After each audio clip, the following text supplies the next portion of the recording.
প্রয়াগরাজে মহাকুম্ভে গিয়ে হুড়োহুড়ির ঘটনায় নিখোঁজ হয়ে যাওয়া শিলিগুড়ির বাসিন্দা মহিলা পুতুল রায় ফিরলেন বাড়িতে, স্বস্তিতে পরিবারের সদস্যরা।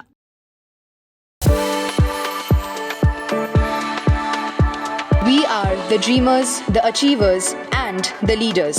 Come, join us today.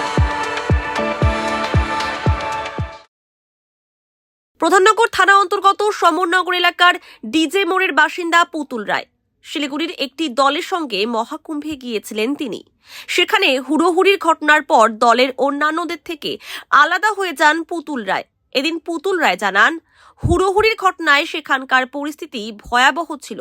দলের সদস্যদের সঙ্গে আলাদা হয়ে যাওয়ার পর ঘুঘুমালির বাসিন্দা এক ব্যক্তির সঙ্গে পরিচয় হয়।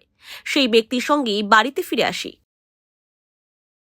যেদিনকে মঙ্গলবারের দিন আমরা এখান থেকে গিয়েছিলাম, এরপর নদীতে চান করতে চান করার সাথে ওখানে রাস্তার মধ্যে এত জাম ছিল, ওই জামের ওখানে মানে আমি ছুটে গেছি একা যাওয়াতেই ওদেরকে খোঁজাখুঁজি অনেক করছি, অনেক খোঁজার পরে ওদেরকে আমি পাইনি।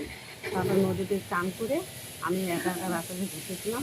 ঘোরার পরে ঘুমারির একটা পরিবারের সাথে দেখা হচ্ছে, বলছি যে দাদাকে বলছি, দাদা আমি তোমার এটা অনুরোধ করা হচ্ছে, আমাকে কোনো বাস স্টেশন বা ট্রেন স্টেশনে আমাকে একটু পৌঁছায় দেবে।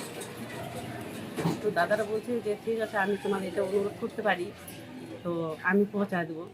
তারপরে ওখান থেকে যেতে যেতে মানে সন্ধ্যা হয়ে গেছে। সন্ধ্যার পরে তারপরে এক ট্রেন স্টেশনে পৌঁছাচ্ছি। ট্রেন স্টেশনে পৌঁছার পরে মানে ট্রেনের ওখানে টিকিট ছিল না।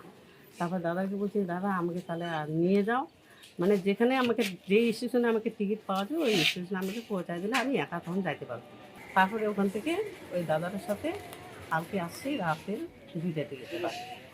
আমরা মঙ্গলবারের দিন মানে রাত্রে পৌঁছাইছি, সকাল পৌঁছাইছি। ওই সকালে পৌঁছাতেই আমাদের ওখান থেকে তখন গ্রুপটা, যখন আমরা নদীতে যাচ্ছি তখনই আমাদের গ্রুপটা সব ছাড়া হয়ে গেছে। আর এক তিথি হিসেবে একটা চান করার একটা এসেছিলো, ওই তিথি হিসেবে সবাই চান করতে গেছে। চান করাতেই যখনই মানে চান করতে যাত্রীরা গেছিলো যাত্রীরা, তখনই ওখানে মাঝখানের মধ্যে গাড়ি ঢুকাই দিছে। মহারাজের ছিল, মহারাজের গাড়ি ঢুকাই দিছে। ঢুকাতেই মানে রাস্তা পুরো জাম ছিল। মহারাজ ওই জাম থাকাতেই মানে পুরা ঘোরার ঠেলাঠেলিতে মানে পড়ে যায়, চাপা খায়, অনেকজনও মারা গেছে, সামনেও মারা গেছে আমাদের। ওখানেই আমার হাত থেকে ছোটাছুটি হয়ে গেছে। আমার সাথীরা যারা যারা ছিল তারা আমার হাত থেকে ছাড়া হয়ে গেছে। তখন ওখান থেকে ঘটনাটা এটা, ধরো আমরা এখান থেকে গাড়ি নিয়ে 4টার সময় নামছি, 4টার দিকে নদী ঘাটের ওখানে গিয়েছিলাম আমরা, ধরো না 6টার দিকে। এটা 7টার দিকে ঘটনা হয়েছে সকালবেলা।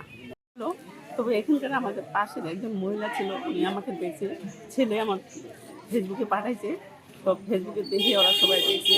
তার পাশের একটা মহিলা ছিল, ও দেখছে। ও দেখার পরে আমি স্টেশনে বসেছিলাম, তো ও গিয়ে বললো যে দিদি তোমাদের বাড়ি এরকম সমুদ্র ঘটনাতে। আমি থেকে হ্যাঁ, বলছি তোমার ছেলেরা পুরো খোঁজাখুঁজি করতেছে, ফেসবুকে পাঠাইছে।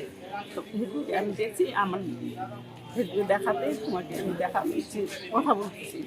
তো বলার পরে তারপরে আমি বাচ্চা বলতে